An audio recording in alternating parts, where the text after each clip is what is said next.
రోజు జనసేన అధినేత పవన్ కళ్యాణ్ సేనతో సేన అనే కార్యక్రమం బీచ్ రోడ్ల బెవ్యూ హోటల్లో జరిగింది.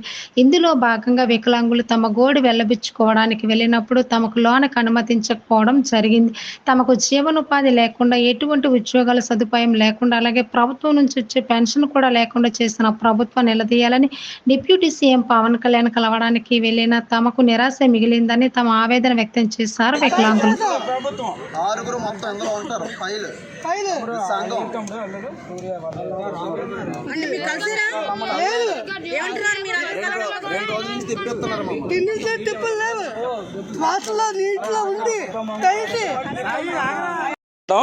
అంటే ఇక్కడ నేనే కాదు, మన విశాఖపట్నం, విజయనగరం, శ్రీకాకుళం జిల్లాల నుంచి కొంతమంది, అంటే జిల్లాకు ఒక 10 మంది వరకు మేము వచ్చున్నాం మేడం. 3 జిల్లాలు కలిపి ఒక 30 మంది వరకు మేము ఈరోజు ప్రధానంగా ఇక్కడ కూడుకోవడానికి కానీ, లేకపోతే పవన్ సార్ని కలిసి మాట్లాడడానికి విషయం ఏంటంటే మేడం, చాలామందికి మనకి బ్యాక్లాగ్ రిక్రూట్మెంట్ అనేటువంటిది లేదు మేడం. ఇంతవరకును మేము చదువుకున్నాము, సంస్కారం ఉంది, పేరుకే చదువు అయిపోతుంది తప్ప మాకు ఎటువంటి ఉద్యోగాలు రావట్లేదు మేడం.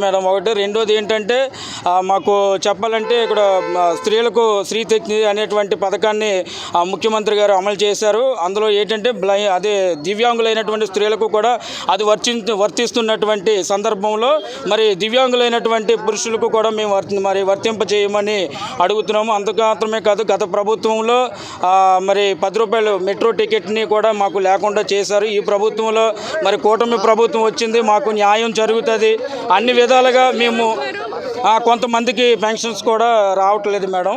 అది కూడా యాక్చువల్లీ మన వాళ్ళకి ఇద్దామనేటువంటి ఒక పంపించట్లేదు మేడం. ఇంచుమించు మేము అంటే నిన్నటి నుంచి ఉన్నాము మేము.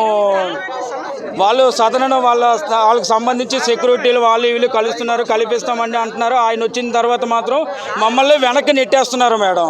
అంటే వికలాంగులని ఎందుకు పనికిరానటువంటి వాళ్ళగా, లేకపోతే సమాజంలో వీళ్ళు ఎందుకు దేనికి పనికిరారు అనేటువంటి విధంగా చిత్రీకరించి మమ్మల్ని డిజేబిలిటీని మాకు జ్ఞాపకం చేస్తుందేమో ఒకవేళ ప్రభుత్వం, లేకపోతే ఈ ప్రభుత్వంలో మీరు ఉండకూడదు, లేకపోతే మిమ్మల్ని మేము పట్టించుకోమన్నటువంటి వైఖరితో ఏమైనా మరి వ్యవహరిస్తుందో నాకైతే తెలియదు. కానీ కనీసం ఒక బ్లైండ్ పర్సన్ వచ్చినప్పుడు తనకు ఉన్నటువంటి ఆ ప్రాబ్లం ఏంటి మనం అడిగి తెలుసుకుందాం అన్నటువంటి ఇంకిత జ్ఞానం కూడా లేకుండా ఈరోజు కనీసం పట్టించుకోలేనటువంటి పరిస్థితిలో ప్రభుత్వం ఉందంటే చాలా బాధాకరమైన విషయం మేడం. ఇది ఉన్నాం మేడం.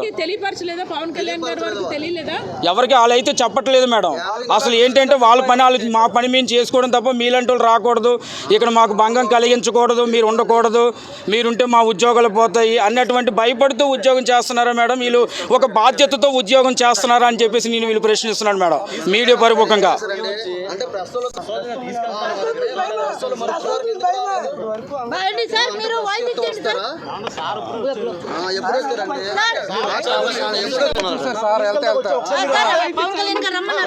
రమ్మన్నారు కాబట్టి ముగ్గురు రిప్రజెంటేషన్ కోసం రమ్మన్నారు.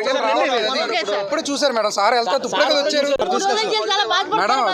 ఇప్పుడు మాకు నోటీస్కి వచ్చింది, మా నోటీస్ ఇప్పుడు వచ్చిన